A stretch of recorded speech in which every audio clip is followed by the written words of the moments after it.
Start tayo. Dito tayo kay Blizzard versus yan. Start tayo Enigma. Yes. Nanalo ng coin to si Sensei. Pinili niya mauna si Blizzard. Tigil sa minuto to. 1 minute Luzon 3. Pakinggan natin unang banat. Blizzard. Yeah. Let's go. Game. Pag sinabi kong sense, sabihin nyo A! Sense! A! Sense! A! Ikaw pala si Sensei? Nax! Mukha kang perpektong lalaki. Ang haba ng pilik mata, tas ang kapal pa ng labi. Oo, maraming nagsasabi, yung katangian mo, ibang klase. Ang taas daw ng energy niya, pero yung itsura, parang inaantok palagi. Tangina, gising ka ba? Napanood ko yung laban mo sa Jollibee. Jollibee.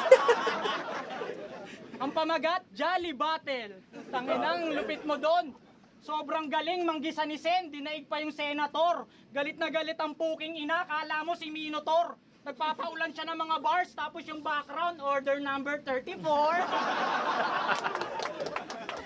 Ano yung laban nyo ni Rick Hinaro? Si Da Vinci, suportado ka bilang kaibigan. Bawat banat mo, nagre-react yung tao, halos hindi mapigilan. Mula round 1 hanggang round 2, panay ang woo! Talagang may kinikilingan. Pero pagdating ng round 3, si Da Vinci, bigla mong pinagalitan. Abatampo yan. Bakit? Hindi na-upload yung battle nyo? Oo, ang sakit nun, Squidward.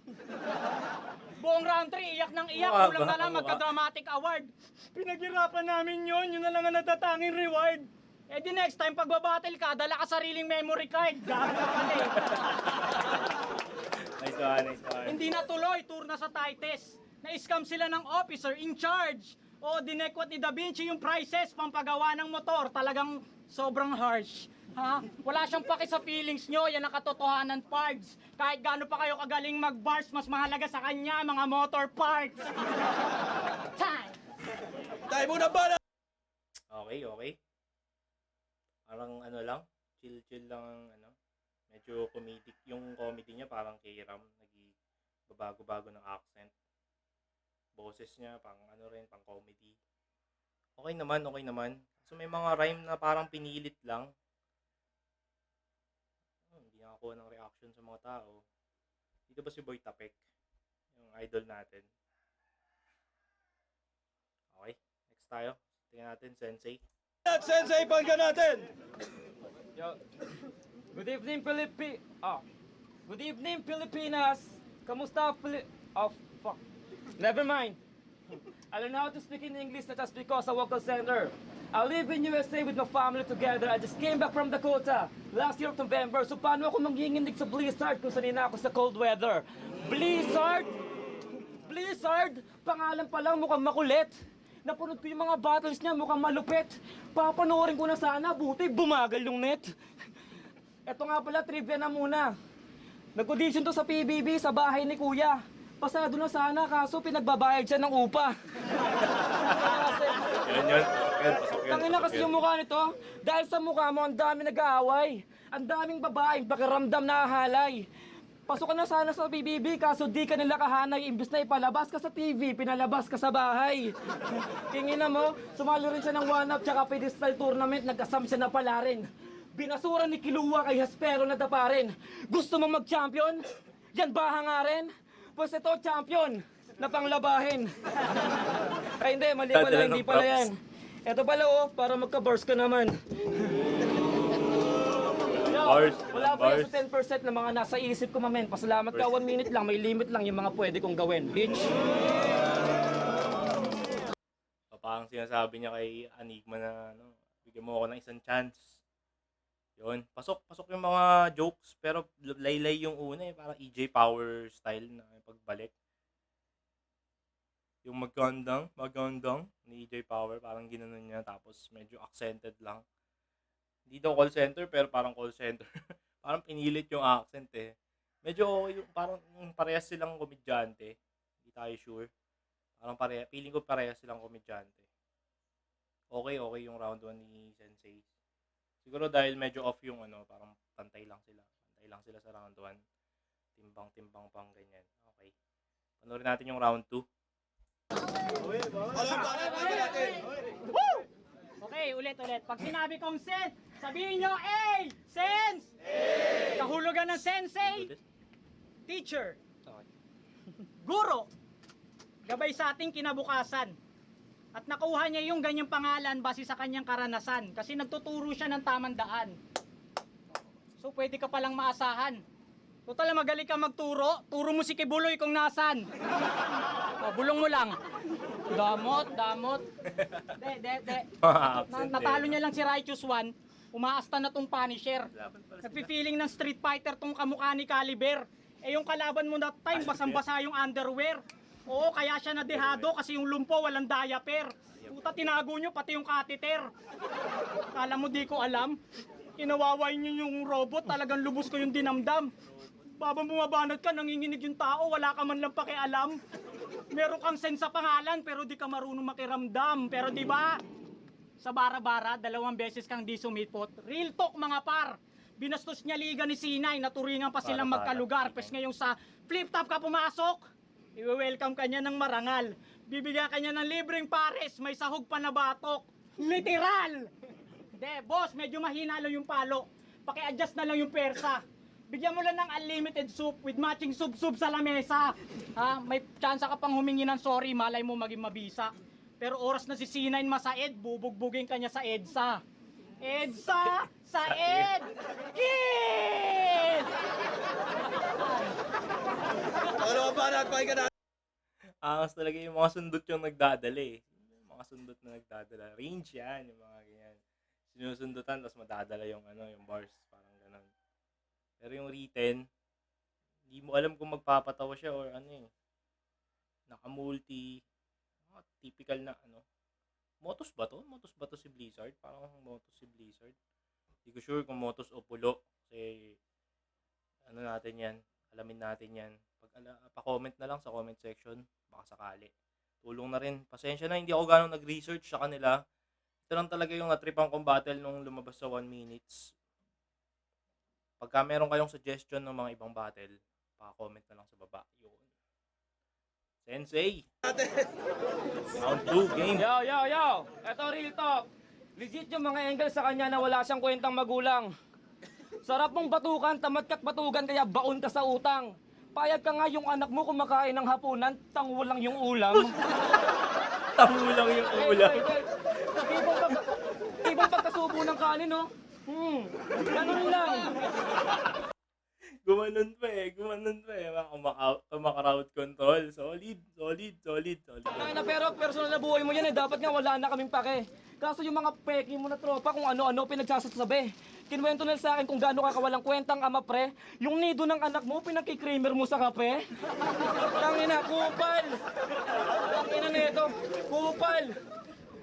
Dunong-dunungan pa sa rap king, inakulit nito. Pinagtatawanan ka lang ng mga tunay na puwetiko. Umastang matalino, akala mo pa pwede bro, ni hindi mo nga naranasang mag-high school at kolehiyo. Hindi ka nakapag-aral, hindi ka nakatungtong ng LM. Ang tanging napasok mo lang yung pangit mo na girlfriend.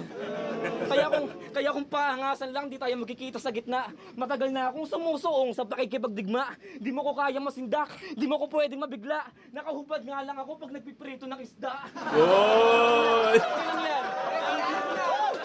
Masakit yun. Kasi ako, yung utak ko hindi lang sarap nakasentro. Kaya kong gumawa ng apoy sa pagkikiskisa ng yelo. Ako, pag nagpupush up yung mundo, bumababatsyong. Ako, nagpupush up sa ilalim ng dagat kaya umaalon. Sinabi ko na yan dati kaso di pa din sapat. You know how many push ups I can do? Lahat.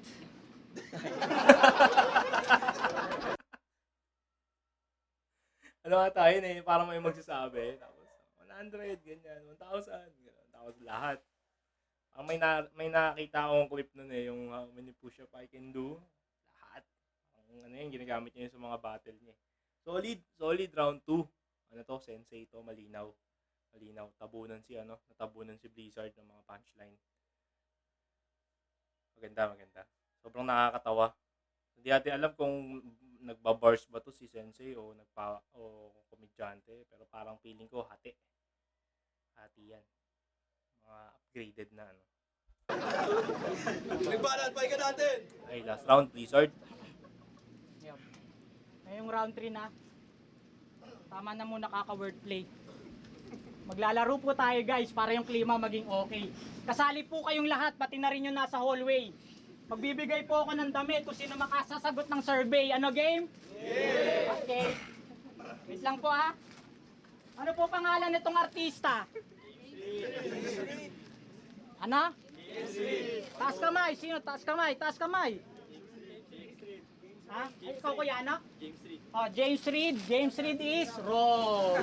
Sorry po, mali kayo. Hindi po to si James Reid. Ayun oh, si Sensei po to. Kayo naman, ay, kamukha ba ni James Reid? Layo. Ay, hindi, sakto may picture ako ni James Reid. Ito ipapakita ko. Game? Ayan, ito si James. Ito si James Tingin. Reid. Boss, ito si James Reid ha. Sensei FYI, ba yan? hindi po to fake. Anong tsura Namamagalang yan yung pisngi niya kasi that time meron siyang toothache.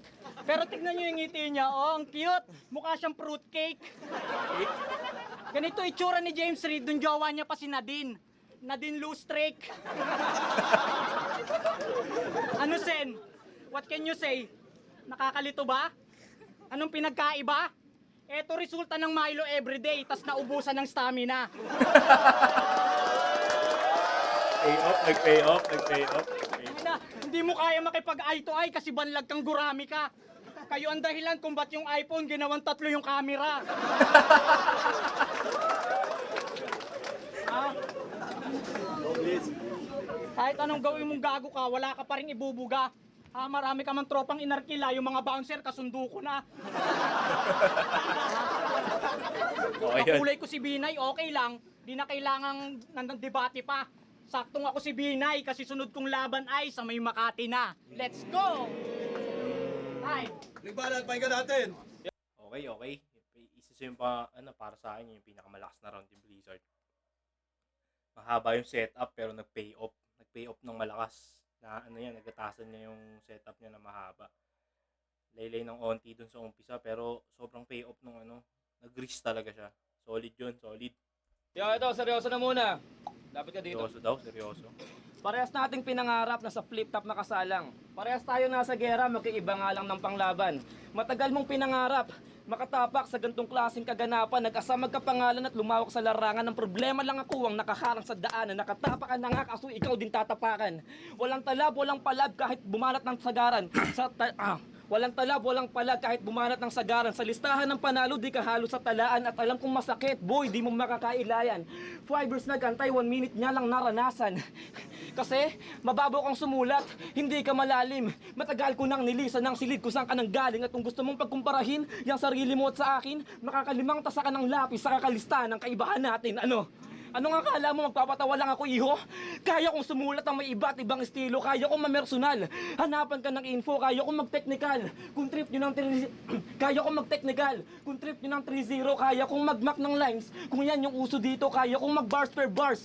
Bars per bars per bars. Kung bars hinihingi nyo, kaya kong mag-comedy at hulihin kiliti mo. Kaya kong babayin yung level mo, kaso meron akong prinsipyo. Kaya kong mamisikal at maging mas agresibo. Kaya kong makipagsabayan sa bigatan, maglabas ka ng pangkilo. Kaya kong i-body bag kahit sinong katunggali ko. Kaso di sapat yung 1 minute para ilabas ko lahat yung dito. Bye. Brenda, pakinggan, paano sinabi niyo? Pwede, parang yan. Solid, solid. Solid. Pero overall feels Sensei to. Ano kaya ang boto ng mga hurado? Solid yung nila. Parehas nilang hinihingi yung spotlight. Siyempre, dapat. Yan naman talaga dapat. Konting stumble lang sa round 3 kay Sensei. Pero solid yung round 3 ni Blizzard. Round 1. So parang magiging round 1 yung deciding factor ko sa akin. Kasi kuha ni Blizzard yung round 3, round 2 naman kay Sensei. Overall, depende sa magiging ng judges. Pero para sa akin, mas natripan ko yung style ni Sensei. Kay Blizzard kasi lumalaylay sa umpisa. Lalaylay, tataas, yung pataas. Sensei kasi medyo hindi laylay yung umpisa. So yung round 3 nila style clash. Pero kuha ni yung Blizzard. Tingnan natin. 1 minute sa Luzon, 3, Blizzard vs. Sensei, maging isang beses para sa kanilang pareho. Solid yung laban na yun. Ang boto ng hurado, 2-1, magingay para kay Sensei. Dikit lang. 2-1. Panala pa tayo lahat sa mga ganong laban, tuloy-tuloy lang palagi. Yeah. Yo. Yun. Thank you, Arik. Sana hindi reaction video natin. Unang reaction video natin. Nakangapa pa, pagpasensyahan nyo na. Pero sa mga susunod, comment tayo, comment. Comment tayo kung ano yung mga dapat kong improve. Yan. And, sabihin natin. Yun, like, subscribe, comment kayo. Then, kahit di nyo na-share, nakakaya. Hindi nagpa-share. Ayos yun, ayos yun. Huwag nyo na i-share to. Panoorin nyo na lang. Sarili nyo na lang. Dislike yung video pag ayaw nyo. Anong kaso yun? Noon ng video natin to. Sana ano tayo. Sunod natin si Sa Buhay 2024. Though napanood ko na nga yung iba pero reaction video naman to. Iba naman pag recorded. Depende kung ano maano natin sa pangatlong nood. Yan, matagal-tagal na kasi. Yun lang. Maraming salamat. Nice one. Stop recording na tayo.